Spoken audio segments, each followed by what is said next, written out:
Entonces hoy día la idea es hablar de la Trinidad, ¿ya? Me tocó un tema fácil, ¿ya? Súper complicado la Trinidad en una clase, así que vamos a tratar de por lo menos dar a entender algunas cosas, algunos conceptos básicos, ¿ya? Entonces, vamos a hablar de este tema que es un tema histórico complejo dentro de la iglesia. La doctrina de la Trinidad ha sido motivo de muchas polémicas, discusiones, eh, y a lo largo de la historia, mucho la iglesia cristiana ha tenido que defender la Trinidad de herejías, básicamente. Y muchos de los conceptos que nosotros entendemos de Trinidad se han afinado a lo largo del tiempo y a lo largo de la historia, respondiendo a ciertas herejías que se dieron en algunos tiempos, ¿ya?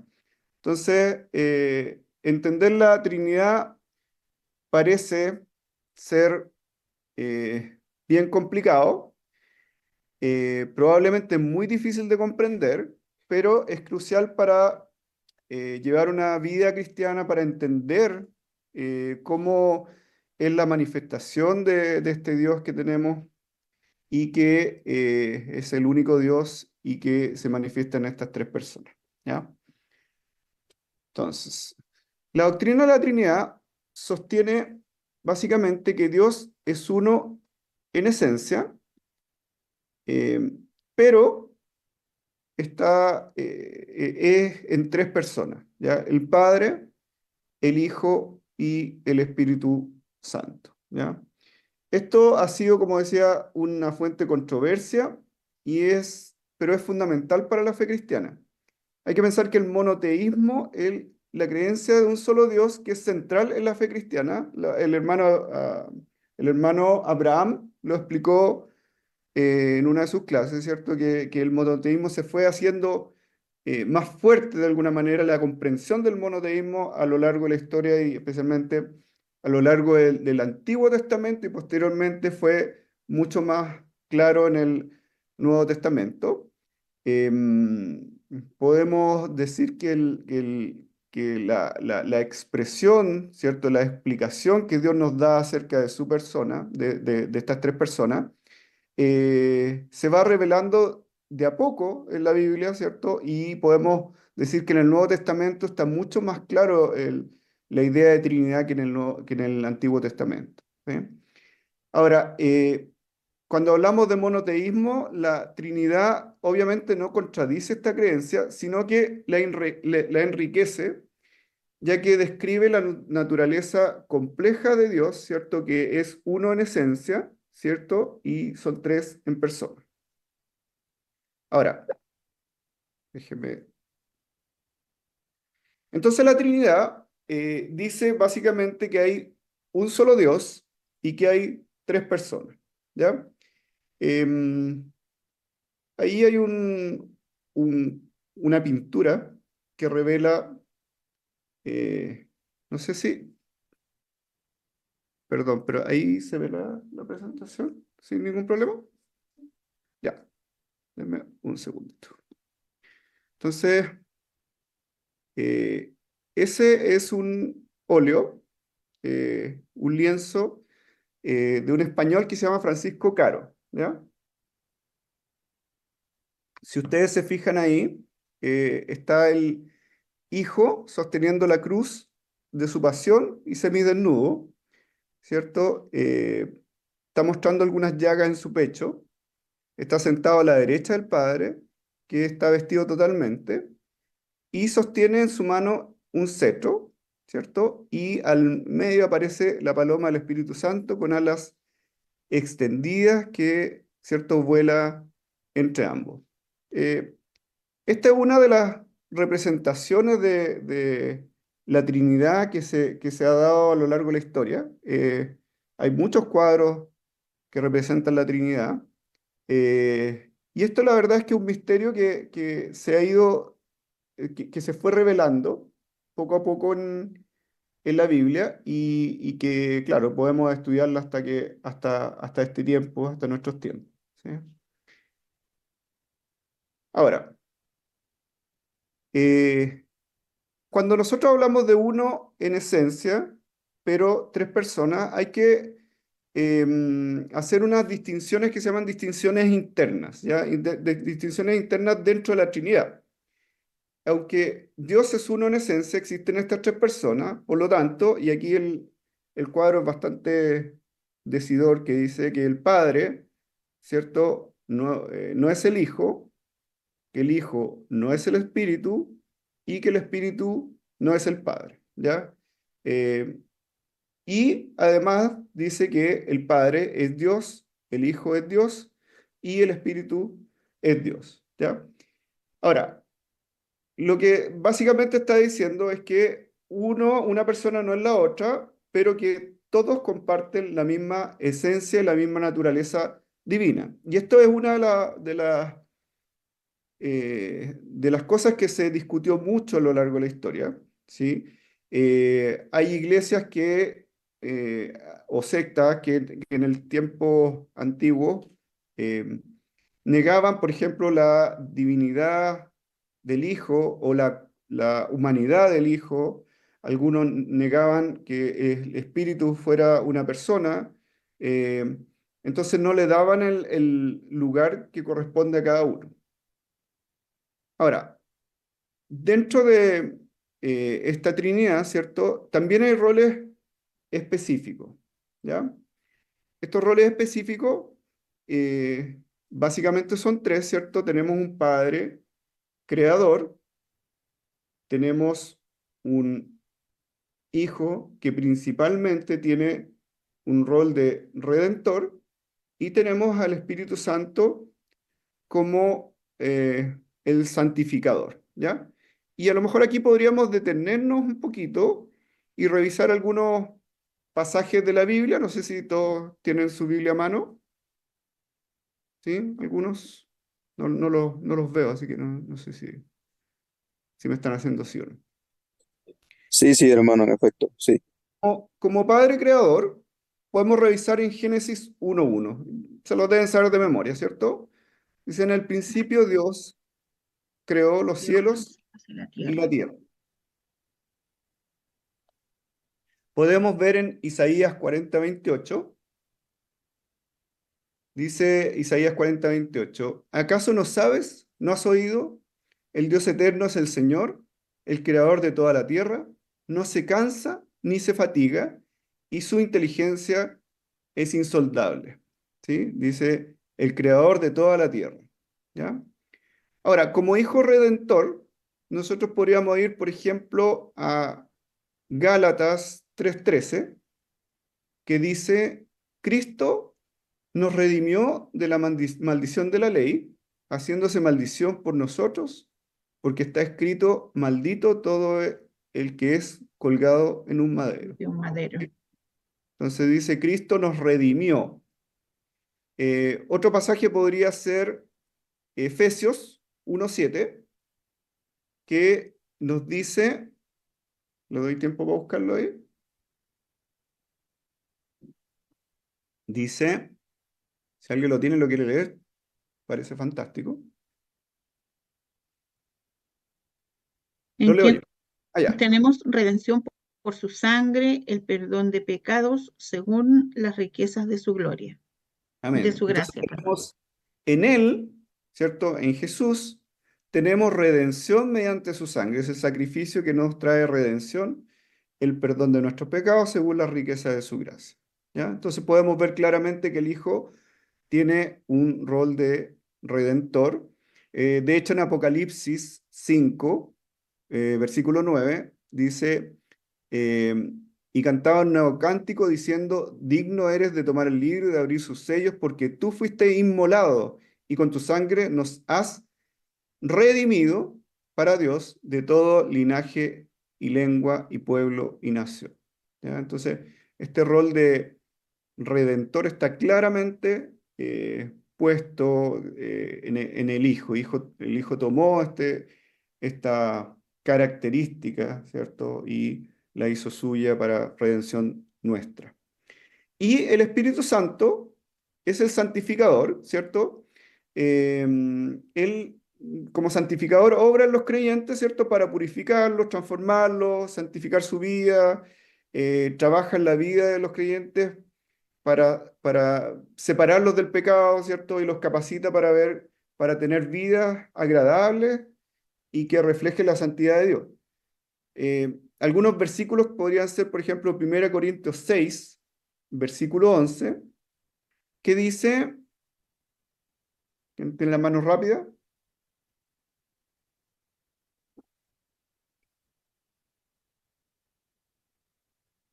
Primera Corintios 6, 11.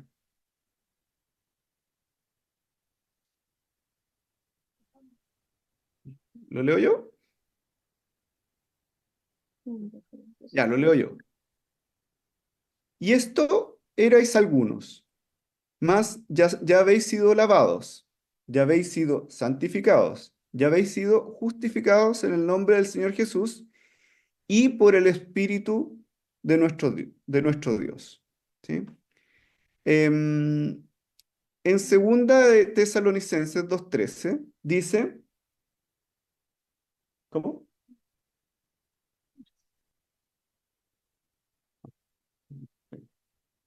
Sí. Ya, en segunda Tesalonicenses 2:13 dice, pero nosotros debemos dar siempre gracias a Dios respecto a vosotros, hermanos amados por el Señor, de que Dios os haya escogido desde el principio para salvación mediante la santificación por el Espíritu y la fe en la verdad. Entonces el Espíritu es el que eh, nos guía, ¿cierto? Que nos guía en la vida para ser santificados. De hecho, en 2 de Timoteo 1:14 dice, guarda el buen depósito, ¿cierto? Por el Espíritu Santo que habita en nosotros, el encargado de guardar nuestro depósito. Entonces, eh, tenemos claro que hay ciertas distinciones internas que hay que hacer. Las tres personas son diferentes y que hay tres roles que cumplen, ¿cierto? Estas tres personas que son distintas. Ahora, de hecho, mucho de esto que estamos hablando, los no creyentes, ¿cierto? O muchos filósofos a lo largo del tiempo han tenido ciertas objeciones a esta doctrina de la Trinidad, ¿ya? Y aquí nosotros podemos hablar de que la Trinidad, un aspecto importante, es su racionalidad, ¿ya?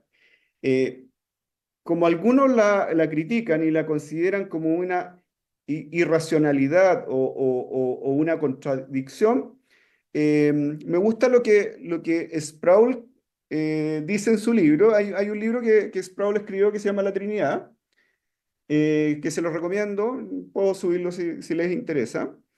Y R.C. Sproul explica y cuenta una historia.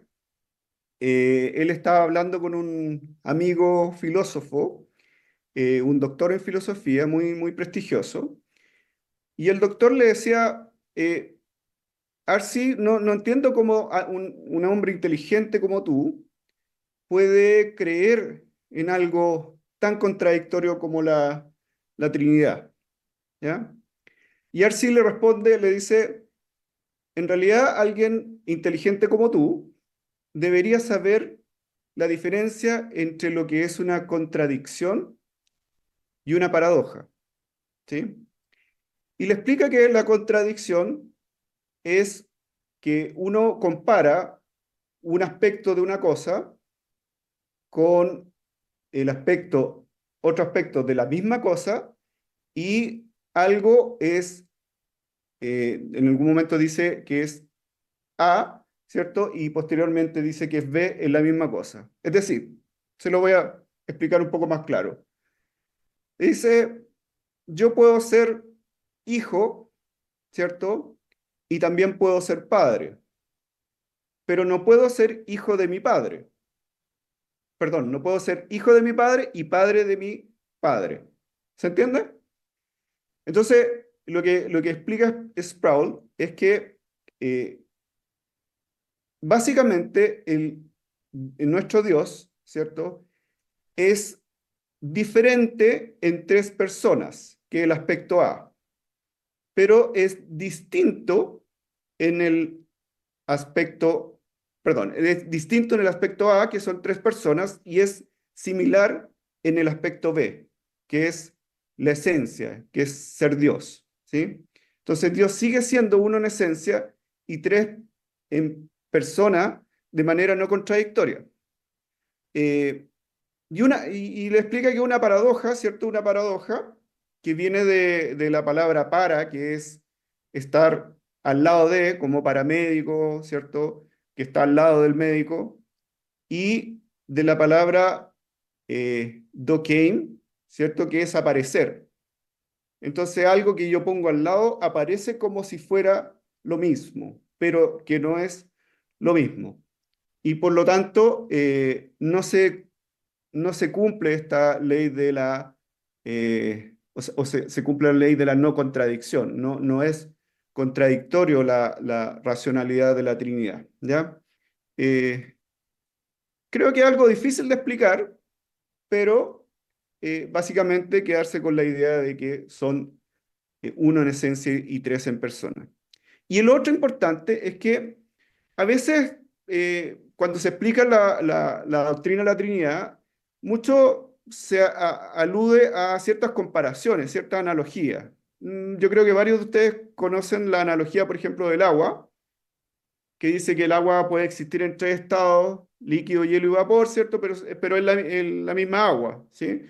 Y de manera similar, Dios sería, ¿cierto? Dios es uno, pero que se manifiesta en tres personas, ¿sí? Parece una analogía bastante útil para comprender la Trinidad. O la analogía del Sol dice que el Sol tiene luz, calor y radiación, pero que sigue siendo el mismo Sol. La analogía del huevo es que tiene cáscara clara y yema, pero sigue siendo el mismo huevo, y el triángulo equilátero más o menos lo mismo, tres lados, pero un triángulo. Sin embargo, esto puede traer ciertas dificultades en la comprensión, y también puede producirse malentendido o incluso herejías eh, que pueden alterar nuestra comprensión de la Trinidad. ¿Ya? Si uno, por ejemplo, yo estaba pensando en la analogía del huevo. Eh, Uno dice, bueno, está la yema, está la clara, ¿cierto? Está la cáscara. Eh, Sin embargo, uno podría pensar en el ejemplo de decir, bueno, pero la cáscara no es el huevo, la yema no es el huevo, la clara no es el huevo, y por lo tanto le estamos restando una atribución con la comparación, y podemos llegar a ciertos errores. Y es así que las diferentes sectas o herejías le han restado una característica especialmente a una de las tres personas, para hacerla o de menor valor o no exactamente como debe concebirse. ¿Ya? No sé si hasta ahora tenemos alguna pregunta,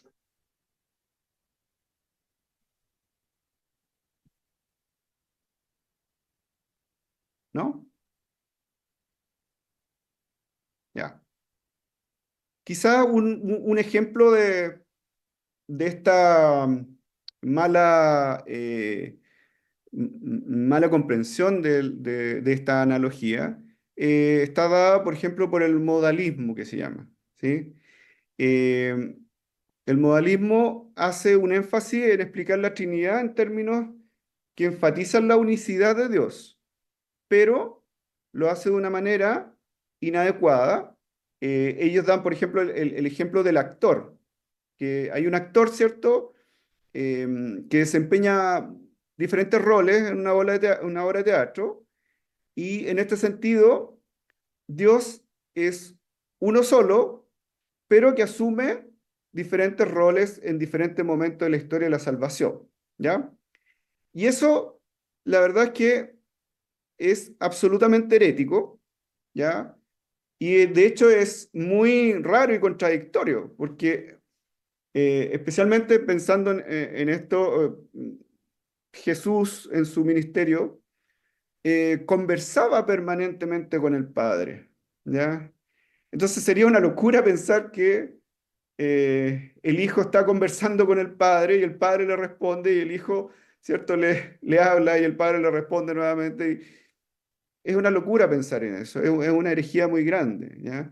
Entonces ahí es cuando uno hace estas comparaciones y pierde la esencia de la comprensión de estas tres personas. Entonces, la racionalidad de la Trinidad, en el sentido de verla como una contradicción, nos trae el riesgo de la confusión, ¿sí? De no comprender eh, y no aceptar la Trinidad como es y como está descrita bíblicamente. Y por otro lado, la analogía nos produce ciertas limitaciones y claramente un riesgo de herejía, ¿cierto? De absolutamente estar en contra de lo que es esta Trinidad, ¿ya? Ahora, quiero detenerme en algunos aspectos y algunos fundamentos bíblicos de la Trinidad. Primero lo vamos a ver en el Antiguo Testamento. Tengo varios versículos, quizás podríamos distribuirlo, que vayan buscando estos versículos. Yo los voy a leer, pero quizás podríamos buscarlo inmediatamente alguno, ¿ya? Eh, Vayan diciéndome ustedes, Génesis 1:26, digan yo, Génesis 18:1-2, ¿ya? Salmo 110, Isaías 6:3, Isaías 48:16 y Proverbios 34. Si me ayudan, Yo leo Génesis. ya, dele, pastor. Dice, entonces dijo Dios, hagamos al hombre a nuestra imagen, conforme a nuestra semejanza, y señoree en los peces del mar, en las aves de los cielos, en las bestias, en toda la tierra, y en todo animal que se arrastra sobre la tierra. Ya, gracias, pastor. Si ustedes se dan cuenta aquí, usa el plural, dice hagamos, ¿sí? Habla de nuestra, ¿ya? Claramente ahí está hablando de una pluralidad. Y sería una referencia, ¿cierto? Algo velada, ¿cierto? Como hablábamos que la revelación es progresiva, ¿cierto? Y algo velada de la Trinidad, Dios Padre, Dios Hijo y Dios Espíritu Santo, trabajando juntos, ¿en qué? En la creación, ¿cierto? Especialmente en este caso en la creación del hombre y, bueno, de algunos animales, ¿ya? Entonces, si alguien puede leer Génesis 18:1-2, Yo, hermano. dale nomás. Después le apareció Jehová en el encinar de Manré, estando él sentado a la puerta de su tienda en el calor del día. Y alzó sus ojos y miró, y he aquí tres varones que estaban junto a él.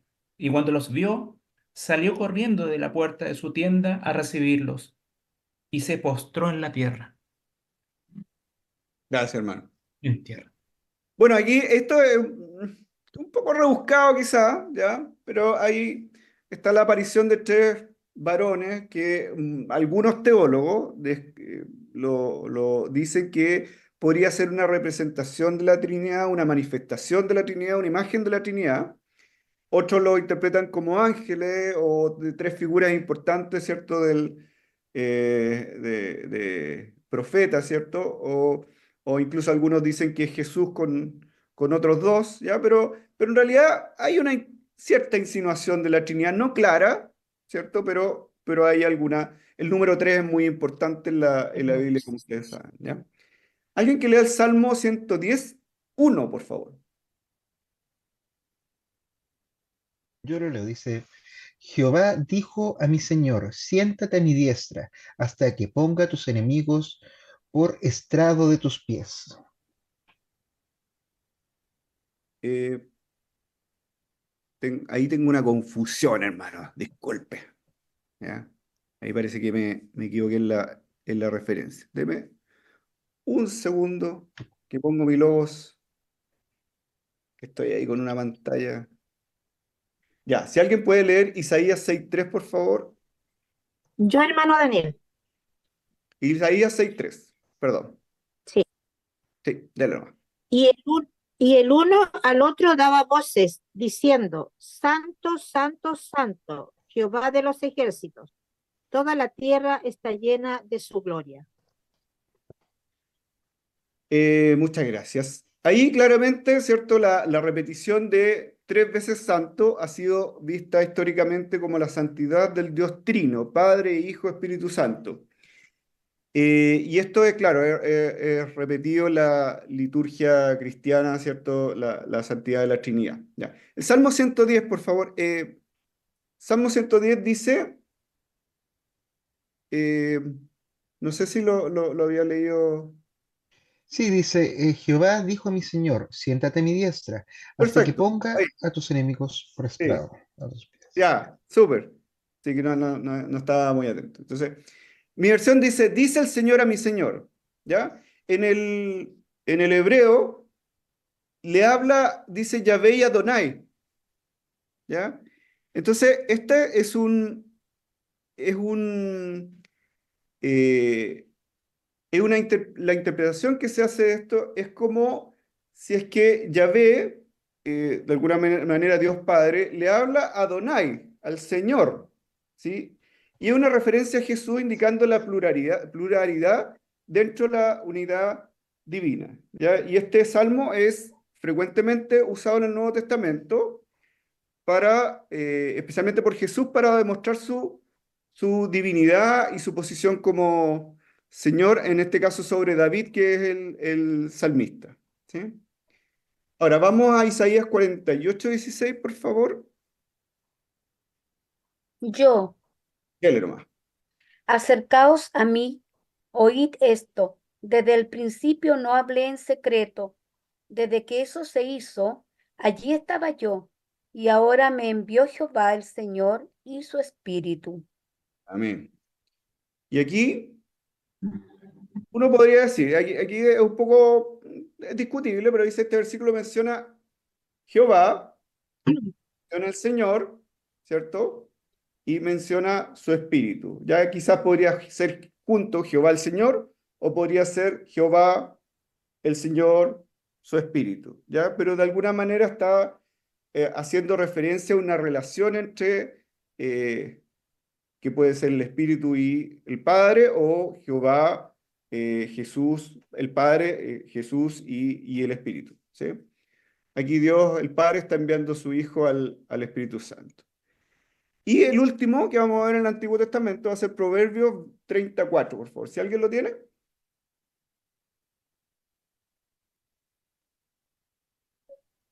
Yo lo tengo.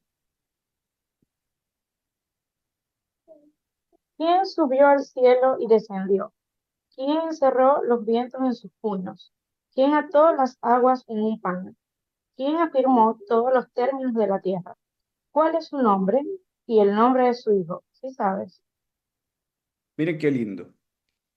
Este proverbio si se dan cuenta al final, dice, ¿y cuál es el nombre de su hijo? ¿Ya? Está hablando en un contexto hablando de la soberanía, del poder divino, ¿cierto? Y sugiere que hay una relación que es especial con su hijo, entre Dios, en este caso el Dios Padre, ¿cierto?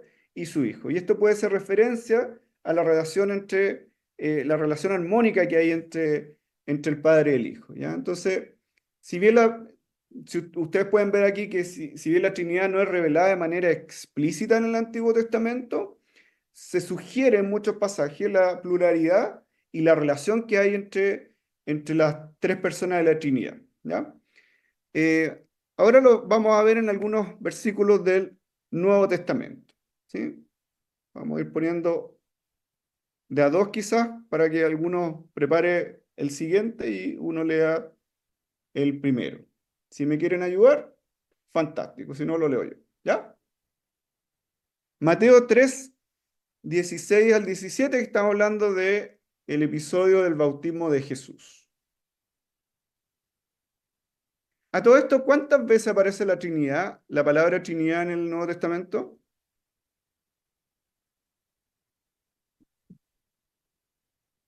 ¿Alguien sabe?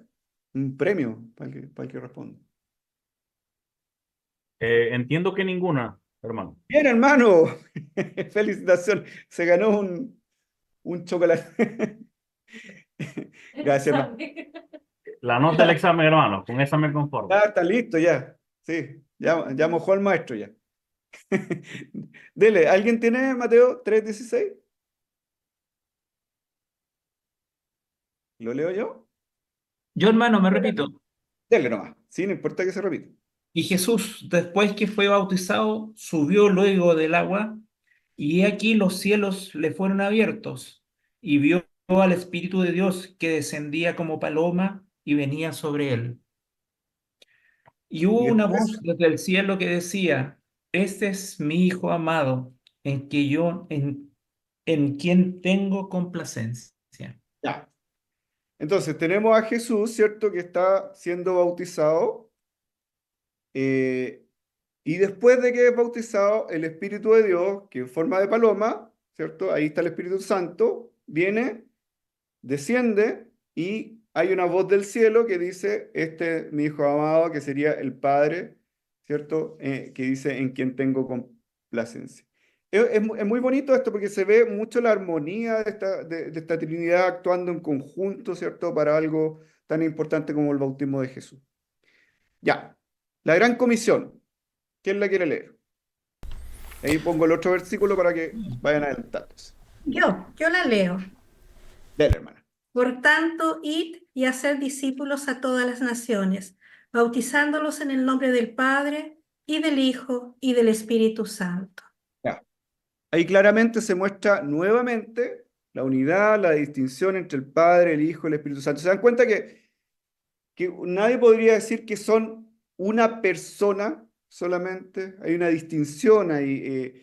Dice, bautícelo en el nombre del Padre, el nombre del Hijo, el nombre del Espíritu Santo. ¿Ya? Sería una locura pensar que estos es la misma persona, que tienen las mismas características, es algo muy distintivo. ¿Sí? Próximo, 2 Corintios 13:14, la bendición apostólica. La gracia del Señor Jesucristo, el amor de Dios y la comunión del Espíritu Santo sean con todos vosotros. Amén. Amén. Nuevamente se destaca la interacción entre las tres personas, pero si se dan cuenta aquí en 2 Corintios, se dan ciertas características distintas, ¿sí? La gracia de Jesús, el amor de Dios y la comunión del Espíritu Santo. Si ustedes se dan cuenta, muy parecido a los roles que vimos anteriormente, ¿sí? La gracia, el amor y la comunión. Y además se muestra claramente la cooperación entre ellos tres. Ya, vamos a la encarnación de Jesús en Lucas 1:35, este lo voy a leer yo, ¿ya? Y por mientras alguien busca Juan 14:26. Entonces Lucas 1:35 dice, respondiendo el ángel le dijo, el Espíritu Santo vendrá sobre ti y el poder del Altísimo te cubrirá con su sombra, por lo cual también el santo ser que nacerá será llamado Hijo de Dios. Se dan cuenta que aquí en los hechos, de los hechos más importantes que ocurren en la Biblia, están la Trinidad ahí claramente representada, ¿cierto? Cuando se le da el anuncio a María, le dice, el Espíritu Santo vendrá, el poder del Altísimo te cubrirá y será llamado Hijo de Dios. Entonces, este anuncio muestra la participación de estas tres personas en la encarnación de Jesús. ¿Alguien puede leer Juan 14:26, por favor?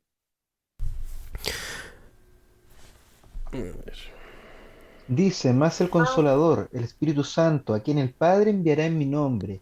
Él os enseñará todas las cosas y os recordará todo lo que yo os he dicho. Ya, entonces aquí Jesús claramente explicando, ¿cierto?, lo que va a pasar, dice, el Consolador vendrá y el Padre lo enviará en mi nombre, ¿sí? En mi nombre, ¿sí?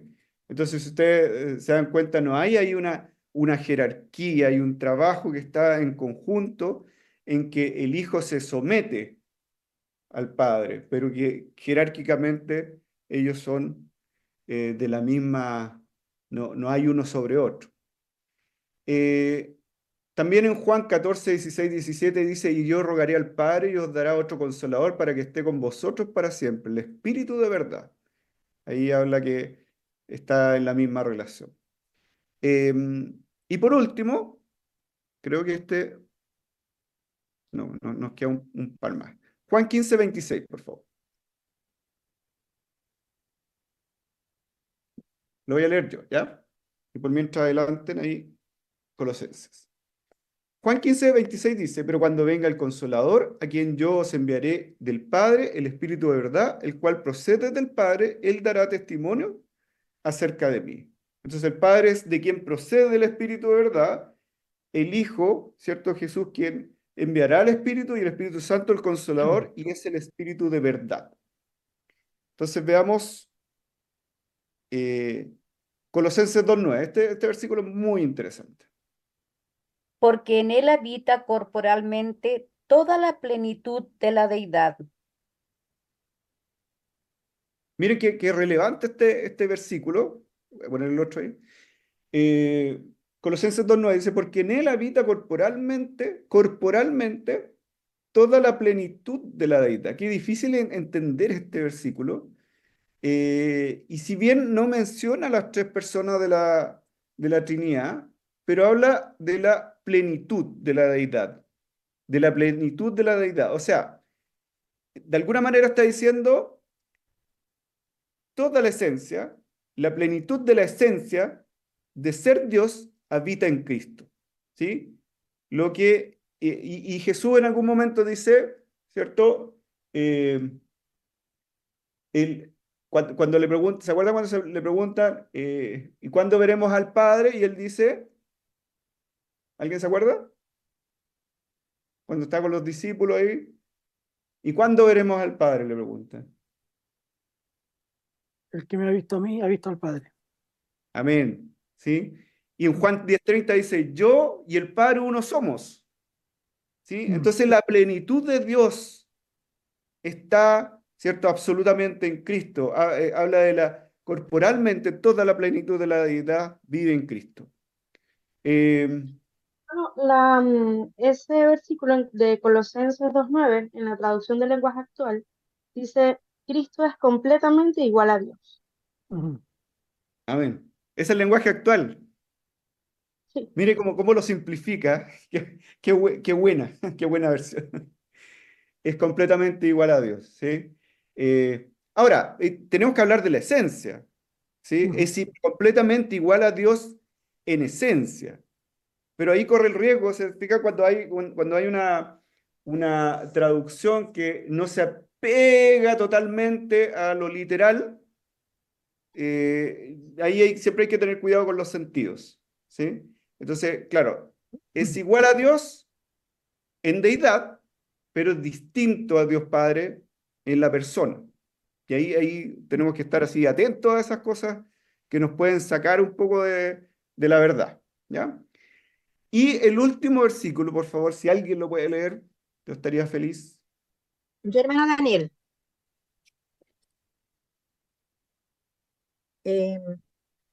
Denlo. Juan 2:33, ¿verdad?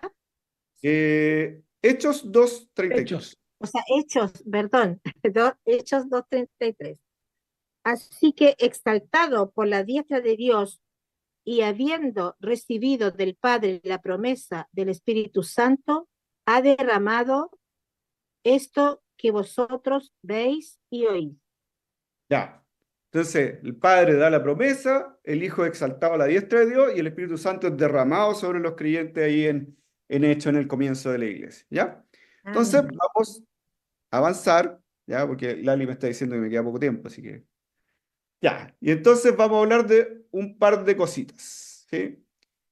Uno, ya, igual algunas cosas, si a ustedes les interesa, se las voy a dejar así para que las estudien en casa. El texto completo lo tengo listo, así que se los puedo enviar para que si nos falta algunas cosas lo puedan leer tranquilamente en su casa, ¿ya? Estamos hablando aquí de dos conceptos que son relacionados con las controversias que le hablaba al principio. Uno, la necesidad de la precisión teológica, ¿ya? La iglesia primitiva enfrentó mucha herejía que cuestionaba la naturaleza de Cristo y del Espíritu Santo especialmente, y esto llevó a la formulación de términos teológicos que son muy precisos, ¿cierto?, para definir la Trinidad y evitar interpretaciones que fueran erróneas, equivocadas, ¿cierto?, y que pudieran llevar a herejías, ¿ya? Y para definir estos términos, esta precisión teológica, se hicieron estos concilios ecuménicos, ¿ya? De los que los más notables son esos dos, el de Nicea, que fue el 325 después de Cristo, y el de Constantinopla, que fue el 381, ¿ya? Y estos dos concilios afirmaron que había una consustancialidad, mire qué difícil la palabra, una consustancialidad, es decir, tenían la misma sustancia, se puede traducir con la misma esencia, la misma cosa, del Hijo con el Padre y la divinidad del Espíritu Santo, ¿sí? Los tres eran, en su esencia, la misma cosa, o sea, el Dios, la divinidad estaba, ¿cierto?, puesta en ella. Y contrarrestaba herejías, por ejemplo, la más importante que ocurrió fue la del arrianismo. Entonces, y ahí en el documento, si ustedes quieren, está más descrito de qué se trató el concilio de Nicea y el de Constantinopla. Así que como tenemos no tanto tiempo, lo vamos a saltar, ¿ya? Pero como decía, el concilio de Nicea condena básicamente el arrianismo, y en este concilio se declara que Jesucristo es Dios, Dios de luz, luz de luz, Dios verdadero, engendrado, pero no creado, de la misma esencia del Padre, ¿ya? O sea, hacen aclaraciones de alguna manera. Y el concilio de Constantinopla, aparte de reafirmar el credo de Nicea, lo expande, ¿ya? Y de alguna manera habla de la condenación de la herejía, de la doctrina del Espíritu Santo, de la organización eclesiástica y de la unidad de la Iglesia, ¿ya? Y rápidamente vamos a pasar a algunos autores que hablaron de la Trinidad en la historia, ¿ya? Vamos a ver muy poquito, aquí cada autor son muchos libros de cada autor, ¿ya? Entonces vamos a hacer como solo una pincelada, ¿ya? El primero es San Agustín, o Agustín de Hipona, que vivió más o menos entre el 300 y 400, y él escribió un libro que se llama De Trinitae, ¿sí? Y él desarrolla una explicación detallada de la Trinidad. Hace una analogía él dice que usa la analogía de la memoria, el entendimiento y la voluntad. Los tres se encuentran en el alma humana, ¿cierto?, para explicar la Trinidad, y estas son inseparables, la memoria, el entendimiento y la voluntad, ¿sí? Así también son inseparables el Padre, el Hijo, el Espíritu Santo, y, ¿cierto?, constituye una única esencia en Dios, ¿sí? Y también lo otro que dice Agustín es que esta relación de amor entre las tres personas de la Trinidad es una relación de amor perfecta, donde el Padre el Padre es el amante, el Hijo es el amado y el Espíritu Santo es el amor que los une, ¿ya? Siempre, como decía, las comparaciones son un poco difíciles y es mejor ir a la esencia del conocimiento de esto de la Trinidad, ¿ya? A todo esto, San Agustín decía en una anécdota que contaba que un niño hacía un hoyo en la arena y intentaba llenar el hoyo que estaba haciendo en la arena en la playa con agua del mar. Entonces Agustín le preguntó qué hacía el niño y tratando de poner el niño agua en el hoyito le decía, mira, estoy tratando de poner el océano en este hoyo. Y entonces ahí Agustín dijo, mira, en comprender la Trinidad es un intento, es el mismo intento que está haciendo este niño de meter el agua en este hoyo. O sea, era una cosa que nosotros no podemos, es imposible de comprender totalmente como lo estaba comprendiendo este niño en este caso, ¿sí? Bueno, Tomás de Aquino decía en su Suma Teológica, un libro también muy importante, decía que describe la Trinidad en términos de, son procesiones internas dentro de la divinidad. Dice la generación del Hijo por el Padre y la expiración, la respiración del Espíritu Santo y del Hijo, ¿ya? Usa la analogía del entendimiento y de la palabra. Dice, la palabra es un concepto interno generado por el entendimiento, el Hijo es como es generado por el Padre y el Espíritu es el amor que procede del entendimiento y de la palabra. Si se dan cuenta, son como comprensiones bien rebuscadas, ¿ya? Pero lo que quiero mostrarles es que grandes teólogos han pensado en esto de la Trinidad. Ahora, Juan Calvino, que vivió entre el 1500 y 1564, ¿cierto? Enfatiza la unidad de la esencia divina. Esto es importante porque él dice que hay una subordinación funcional en la Trinidad. Le dice una subordinación económica, le llama él, pero una subordinación que es en el funcionamiento de la Trinidad, donde el Hijo y el Espíritu Santo actúan en sumisión del Padre. ¿Se da cuenta que nosotros habíamos hablado de la sumisión al Padre, especialmente del Hijo? Y dice que de todas maneras no hay una inferioridad en la esencia, en la calidad, en la cosa más que los define, ¿sí? Y Calvino también hace un énfasis muy fuerte en la doctrina de la Trinidad basada solamente en la Escritura. Él no pesca otros textos, sino que toma solamente la Escritura y rechaza todas las especulaciones filosóficas acerca de la revelación que sea de otro tipo que no sea la bíblica, ¿ya? Otro autor es Karl Barth, bien conocido, pero ya nos pasamos al siglo XIX, ¿ya? Es un teólogo que nació en el siglo XIX, pero murió en el siglo XX, y reinterpreta la doctrina de la Trinidad en una obra que se llama Dogmática Eclesiástica, ¿ya?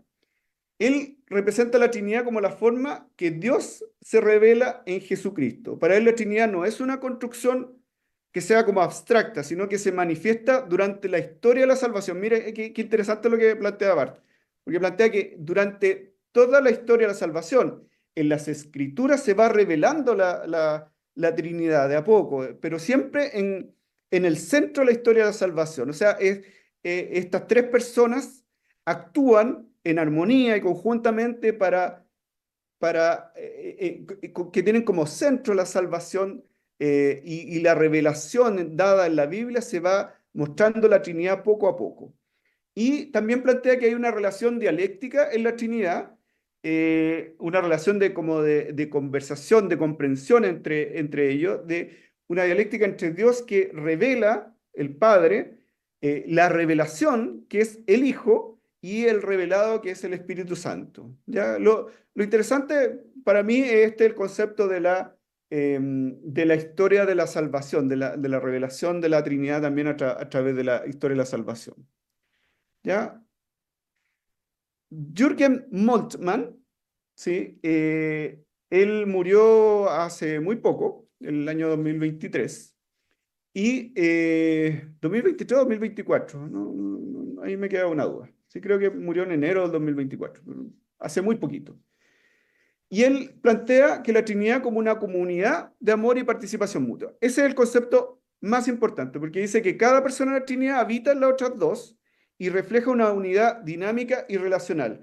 Es interesante eso, porque en realidad él dice que como es una comunidad de amor y participación mutua, la Trinidad tiene implicaciones sociales. Él plantea que, por ejemplo, que la iglesia debiera ser la relación que hay entre la congregación, entre los hermanos de la iglesia, debiera ser muy parecida a la comunidad de amor que hay y participación mutua que hay entre las tres personas de la Trinidad. Me pareció bien interesante porque en realidad, si uno lo piensa así, uno debe de todas formas esforzarse para entregar amor a los otros, ¿cierto? Y vivir en plena armonía. Finalmente, Stanley Grenz, que murió en 2005, aborda la Trinidad en su obra Teología de la Comunidad de Dios. Y él pone énfasis también en la naturaleza relacional de Dios, y también lo pone como un modelo para las relaciones humanas.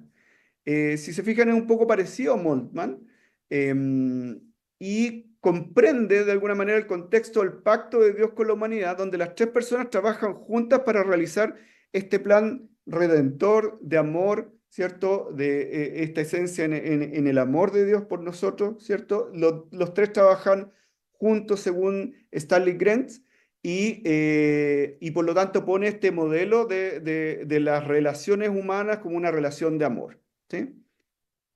Ya. Pero bueno, ¿qué nos importa la Trinidad en nuestra vida cristiana? ¿Ya? Hay aspectos muy relevantes y esta creo que es ya de las últimas diapos. Primero, la relación con Dios Padre. En la vida cristiana, la relación con Dios Padre es muy importante. Recuerden que el Dios Padre es el creador y sustentador del universo y es la fuente de toda vida y de bendición. Y los cristianos se relacionan con el Padre como hijos adoptivos, ¿sí? Entonces, cuando es un hijo adoptivo que sabe que es amado incondicionalmente y que Él cuida de ellos, ¿sí? Por lo tanto, le proporciona seguridad, confianza, ¿cierto? Y permite que los cristianos podamos pasar por las adversidades, por los problemas, con la certeza que tenemos un Padre celestial que nos sostiene. Es una de las cosas que hablaba en la predicación de la semana anterior. Lo segundo es la obra redentora de Jesús. Esto es fundamental para nuestra vida cristiana, ¿cierto? Porque Jesucristo tiene el papel central en la vida del cristiano por su obra de redención, ¿ya? Él es el fundamento de la salvación, ya que mediante su sacrificio, mediante su encarnación, mediante su vida sin pecado, mediante su muerte y mediante su resurrección. Con eso podemos acceder, ¿cierto?, a la salvación. Y a través de esto también tenemos redención, tenemos reconciliación con Dios y es la obra redentora de Jesús la que transforma la vida del creyente y le da un propósito y una esperanza eterna. Y además el ejemplo en la obra redentora de Jesús nos sirve a nosotros como ejemplo para vivir como un modelo de vida, ¿ya? Un modelo en que nos guía, nos da la forma de cómo debemos vivir, cómo debemos amar, cómo debemos servir a los otros, ¿ya? El tercer aspecto es que la tercera importancia de la Trinidad, ¿cierto?, es la guía del Espíritu Santo, ¿sí? La presencia, el poder y la guía del Espíritu Santo, que es esta tercera persona que influye continuamente en la vida del cristiano y es vital para nosotros. Según las Escrituras, ¿cierto?, según la Biblia, el Espíritu Santo mora en nosotros, en cada creyente, y nos da poder para vivir una vida piadosa. El Espíritu Santo también consuela, guía, enseña, santifica a los cristianos y nos ayuda a crecer en fe. ¿Para qué? Para parecernos cada vez más a Cristo, para conformarnos a la estatura de Él, dice la palabra. Y nos ayuda a entender la palabra y aplicar sus enseñanzas. Acuérdense aquí de la hermenéutica y la exegética. ¿Ya? Les voy a soplar ahí una pregunta, ¿cierto? El Espíritu Santo que nos ayuda es el que fue guía para escribir la Biblia y es el guía también para entender la palabra de Dios y aplicar sus enseñanzas. Ya no digan que yo les soplé. Y a través de los dones del Espíritu Santo, los cristianos son capacitados para los diferentes ministerios de la iglesia, para servir a la iglesia y al mundo de manera única y efectiva. Acuérdense, porque por ahí escuché en una conversación no recuerdo quién, pero hablaba que los dones no son para la iglesia, son para el mundo. Y no, los dones son primero para la iglesia, primero para la capacitación para edificar a la iglesia y después para el mundo, de alguna manera que sean efectivas, pero para hacer crecer, ¿cierto?, el evangelio en el mundo. Luego, ahí parece que no se veía mucho, pero la comunidad trinitaria. En la vida del cristiano, la Trinidad modela la forma en que los cristianos, como decía Moltmann, ¿cierto?, de la manera en que los cristianos deben relacionarse entre sí con el mundo. Existe una perfecta comunión y amor que existe entre el Padre, el Hijo y el Espíritu Santo para las relaciones humanas, y los cristianos son llamados a reflejar esta unidad y este amor en sus comunidades, ¿sí? Por lo tanto, se subraya el compañerismo, el amor y que especialmente en la vida en solitario no es el diseño de Dios para sus seguidores, ¿ya? Así que tengan claro que la vida cristiana se debe vivir en comunidad. Y me quedan 2 puntos. Uno es la adoración y la oración, que la Trinidad es importante porque enriquece la oración y la adoración del cristiano, ¿sí? Los cristianos adoran un Dios que es 3 en 1 y reconocen y celebra las diferentes obras de cada persona de la Trinidad. Las oraciones pueden dirigirse, como el modelo, ¿cierto?, que dio Jesús, dirigirse al Padre en el nombre del Hijo y en el poder del Espíritu Santo. Y esto profundiza de cómo debemos hacer la oración y la experiencia de la oración. Y finalmente, existen ciertas implicaciones éticas y morales. La Trinidad influye en esta ética y en esta moral. Implica una ética y una moral basada en el amor y en la relación entre las personas. Los cristianos son llamados a vivir de acuerdo a estos principios de amor sacrificial y de comunión. Y esto se traduce en una vida que los cristianos deben tener de servicio, de justicia, de compasión y de humildad, ¿ya? Finalmente, tengo dos conclusiones que son básicas, ¿cierto? Que la doctrina de la Trinidad es mucho más que una teoría teológica abstracta, sino que es una realidad viva que moldea la fe y la vida de los cristianos. Es importante esto porque no es una cuestión filosófica. La Trinidad es una realidad, es palpable. Ustedes se pueden dar cuenta que en la Biblia está descrita en muchos pasajes. Yo traje algunos, ¿cierto? Pero ustedes pueden seguir buscando y hay muchos pasajes que hablan de la Trinidad sin mencionar la palabra Trinidad. Y a través de la relación con el Padre, la redención en el Hijo y la guía del Espíritu Santo, los cristianos encuentran su identidad y su propósito para vivir de acuerdo con el deseo que Dios tiene para nosotros, ¿ya?